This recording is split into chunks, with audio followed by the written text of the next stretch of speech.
They say you learn something new every day. There are only 2 commands to fire this cannon, and they are ready, fire! There's just something about firing a cannon in the morning that gets your blood flowing. And no better place to do it than from the edge of Mackinac Island, located between the upper and lower peninsulas of Michigan. From the moment you step on this island, it's like a trip back in time, and it's a great feeling. The island is less than 4 square miles, but incredibly rich in history. And don't look for an Uber, because the island still does not allow cars. To get around, it's horse-drawn carriages and bicycles. Thank you so much for my ride in. My first stop was to the majestic Grand Hotel.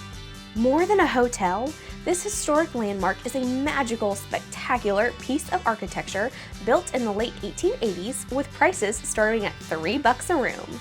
The attention to details these days is amazing, and one reason is because this hotel is a family business. I sat on the porch talking to Dan Musser III.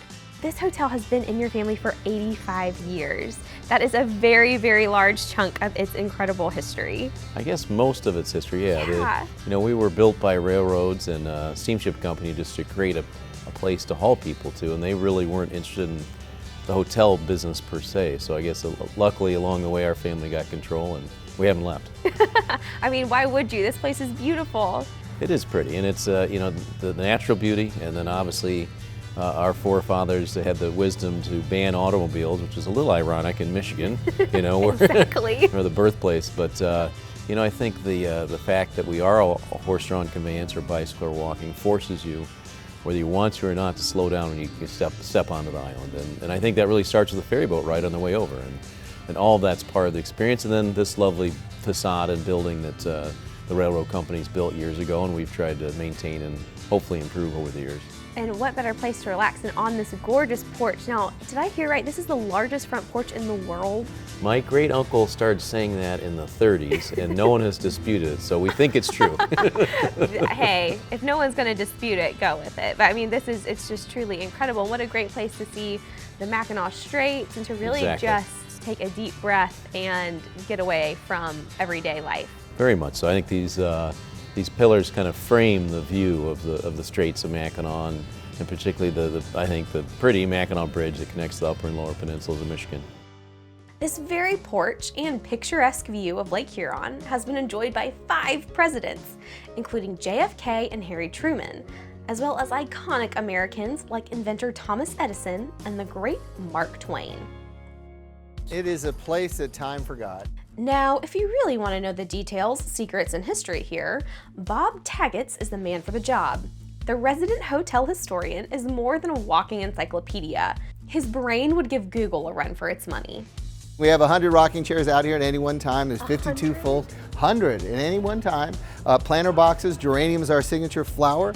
If you want some useless information, there are 260 geranium planter boxes out here. They're 3-piece Chippendale in style. We planted 1,600 geraniums at the beginning of the season, and there's 7 tons of potting soil just on the front porch. How's that for useless information?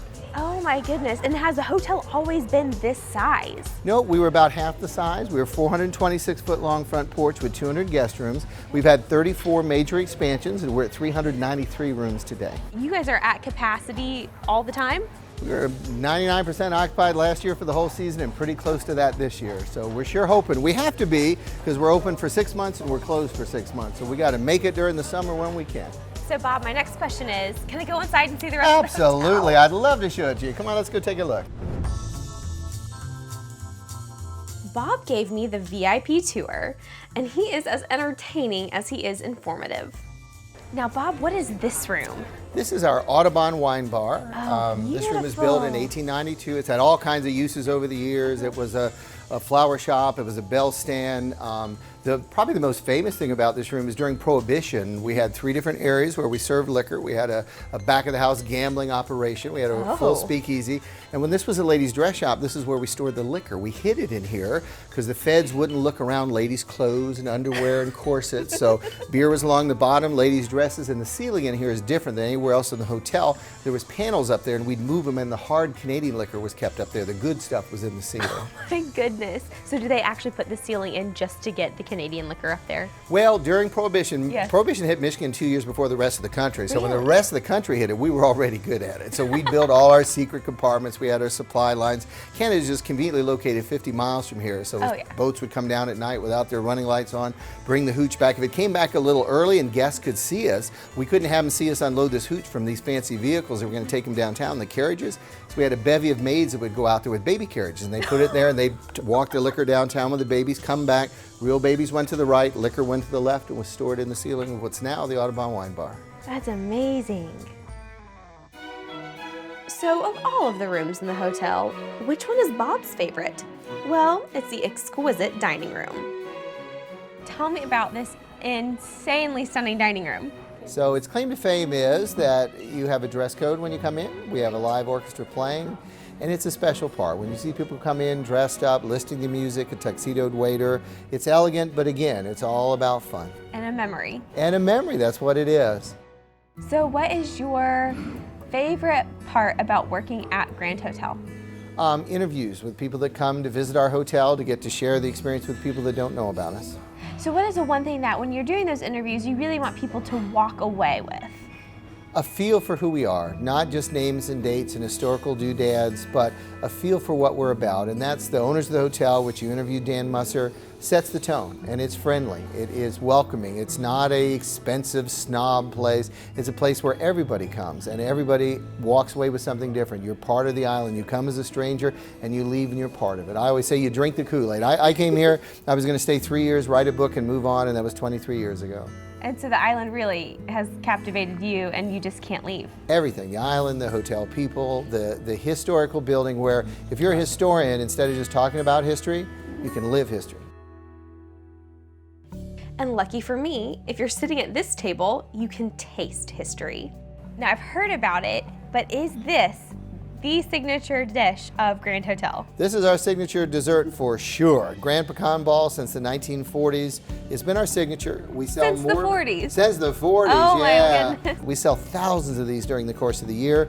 It's known, Mackinac Island is certainly known for its fudge, and we make this fudge every single day. Wow. We use no preservatives, chocolate, sugar, and butter. We do about 150 pounds a day. So it's French vanilla ice cream rolled in pecans in a beautiful pool, presented well, of Grand Hotel fudge sauce. I absolutely cannot wait to dig into Dig this. in. It tastes as good as it looks, believe me. Oh my goodness.